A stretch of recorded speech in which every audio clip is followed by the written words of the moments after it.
நம்ம சேனல்ல நிறைய பேர் இடியாப்பம் ட்ரை பண்ண சொல்லி கேட்டிருந்தாங்க. அதனால நான் இன்னைக்கு 3 இடியாப்பம் சாப்பிட்றேன். மீடியம் சைஸா இருக்கு. இடியாப்ப தேங்காய் பாலுக்கு வந்து நான் ஸ்வீட்னர் போடுறேன், சீனி போடல. பார்க்கலாம் எப்படி இருக்குன்னு. சீனி போட்டால் நல்லா தான் இருக்கும், ஆனால் சுகர் கூடுன்றதுக்காக நான் ஸ்வீட்னர் போடுறேன். அதுக்கு முன்னாடி இப்போ எவ்வளோ இருக்குன்னு பார்த்துக்கலாம்.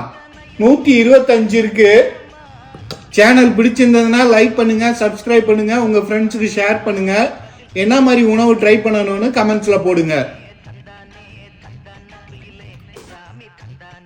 ஸ்வீட்னர் போட்டு சாப்பிட்டதுனால கொஞ்சம் டேஸ்ட் ஒரு மாதிரியா தான் இருந்தது. சீனி போட்டு சாப்பிட்ற மாதிரி டேஸ்டா இல்லை.